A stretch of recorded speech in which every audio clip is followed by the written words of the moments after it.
O Eduardo Bolsonaro, ele gosta muito de prejudicar o pai.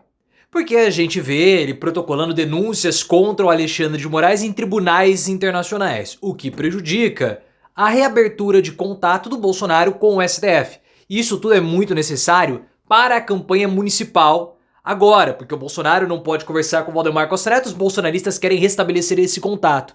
Então, de certo modo, o Eduardo Bolsonaro faz um bem a todos nós. Só que tudo isso tá ficando caro.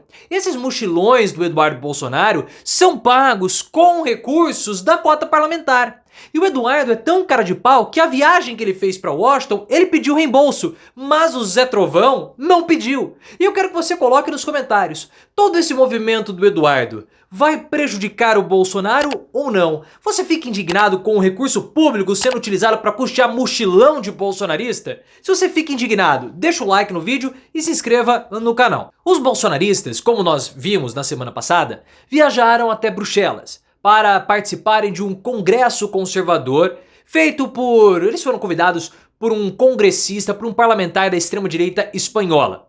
E quem foi? Gustavo Gayer, ou Gayer, que tem uma dificuldade imensa para dirigir, então ainda bem que ele foi de avião. A Bia Kicis e o Eduardo Bolsonaro. O jornal O Globo trouxe a informação de que essa viagenzinha para esse congresso conservador, uma viagem que obviamente foi com recurso público para que o bolsonarista fizesse mochilão, custou 70 mil aos cofres públicos. E aí você fala, pô, mas você tá entrando nessa esparrela, nesse discursinho de classe média, de ficar falando de recurso público. O problema é que os bolsonaristas, eles usam esse recurso público para irem ao exterior difamarem o nosso país. Porque eles ficam falando que o Lula é um ditador, que o Lula é um tirano, que o Alexandre de Moraes também é um tirano, é um ditador, que existe uma super ditadura no Brasil. Mas eles vão, viajam e não acontece absolutamente nada. Nem perder a cota, eles perdem. E eles vão para propagarem notícias falsas com recurso público que não resultam em absolutamente nada e nem para ajudar o Bolsonaro na narrativa internacional de perseguição, essas viagens funcionam. É uma farsa sem fim. Porque como que nós aqui no Brasil estamos vivendo em ditadura, sendo que os bolsonaristas podem falar qualquer coisa e eles não são punidos? Ah, como não são punidos, eles não perdem perfis nas redes sociais? Pera lá. Pera lá. Uma coisa é você dar a sua opinião. Outra coisa é você cometer um crime. Ah, mas estão cometendo um crime de opinião. Não. Não. Nós aqui no canal já diferenciamos várias vezes o que é uma notícia falsa do que é uma opinião que depois ela pode ser corrigida.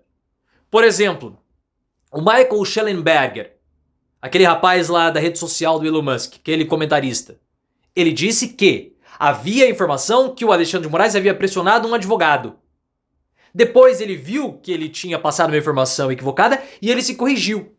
O que os bolsonaristas fazem? Os bolsonaristas, eles usam uma informação falsa, eles sabem que aquela informação é falsa porque os veículos oficiais desmentem a informação deles e eles continuam insistindo na desinformação. Então qual é o objetivo deles? É desinformar. Notícia falsa não é crime, mas o que acontece com ela, sim. O Reinaldo Azevedo fez uma analogia muito interessante. Ele fala assim, olha, portar arma não é crime. Ter uma arma não é crime, mas crime é tirar a vida de alguém. E é a mesma coisa, a mesma coisa. Mas eles viajam, não são punidos e nem a cota parlamentar eles perdem. Olha só o que o Eduardo Bolsonaro fez.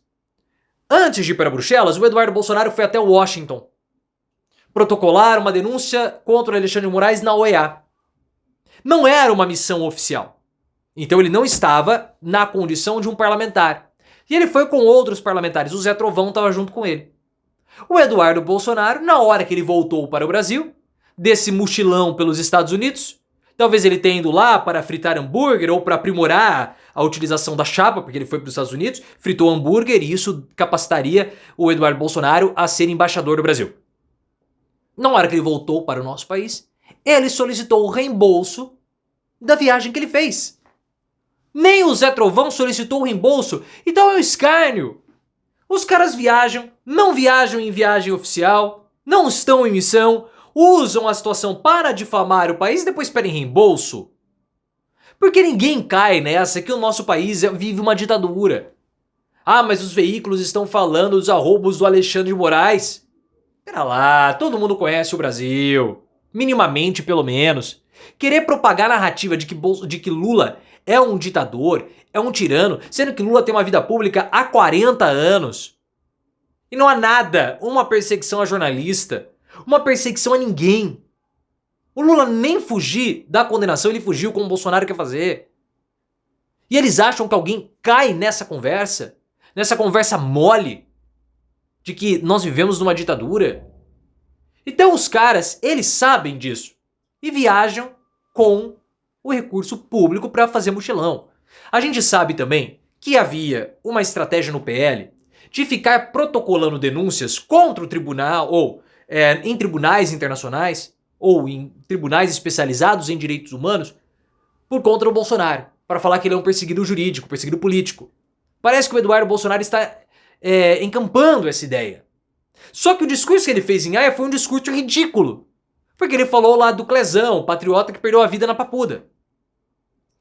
Só que, o que os bolsonaristas fizeram em favor dos patriotários que estão presos? Nada.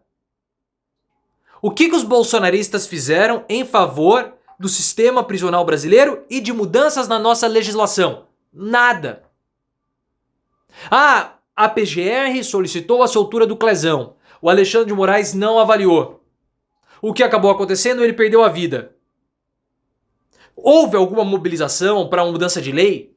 Não. Vamos fazer um projeto aqui, porque com esse projeto a gente pode acelerar a avaliação dessas situações. Então vamos dar celeridade para fazer com que outras pessoas não percam a vida. E a gente melhore o nosso sistema prisional. Vamos acelerar as decisões de soltura, porque tem pessoas que já cumpriram a pena há muito tempo e não tem um juiz para assinar a liberação. Mas há um interesse bolsonarista? Não, eles só querem fazer bagunça. E essa bagunça que os bolsonaristas fazem estraga os planos não somente do Bolsonaro, mas do PL, o que é ótimo para o nosso país. Porque o Bolsonaro não pode conversar com o Valdemar Costa Neto. O Bolsonaro é a grande estrela do PL no momento. O Valdemar Costa Neto é o presidente do PL. Esse é um ano de campanha municipal. Pelo fato de Bolsonaro e Valdemar estarem sendo investigados no mesmo inquérito, não há comunicação. Então como que o PL vai conseguir articular as estratégias de campanha nesse ano? Não consegue. O PL gradativamente cai da meta ou do objetivo da formação de prefeituras. Era 1.800, depois foi para 1.500, 1.300 e agora estão em 1.000. Todo mundo está tentando criar canal de comunicação do Bolsonaro com o STF. O Valdemar Costa Neto foi conversar com o Gilmar Mendes. Só que como que esses canais serão abertos com o Eduardo indo lá e protocolando denúncias contra o Alexandre de Moraes? Não vai. Então ele estraga totalmente a estratégia, encampando essas teorias amalucadas. Ah, mas e o Bolsonaro não vai se encontrar com o Elon Musk para um papo que era para acontecer no sábado, mas acabou não acontecendo? O lance do Bolsonaro com o Elon Musk são dois objetivos, um do Bolsonaro e outro do Elon Musk. O primeiro do Bolsonaro é promover o evento no próximo dia 21, no Rio de Janeiro. O Bolsonaro sabe que se o evento não for um evento anti-STF, não vai ninguém. Em São Paulo o evento estava lotado porque era um evento contra o STF. É assim que vai ser. Se não for pauta anti-STF, não vai. Então o Bolsonaro vai usar o Elon Musk para poder engajar os seus seguidores. E o Elon Musk vai usar o Bolsonaro porque a live vai ser feita ou seria feita numa plataforma dentro da rede social do Elon Musk de mensagem de voz, de conversa por áudio. Então o Musk vai divulgar o serviço dele dentro da plataforma. Esse é o objetivo dessa conversa entre os dois. Tá? Mas uma conversa do Bolsonaro com o Musk tende a tensionar o Alexandre de Moraes? Muito pouco. Tensiona um pouco, mas muito pouco. Diferentemente de uma denúncia. Então assim, é burrice, mas burrice com recurso público.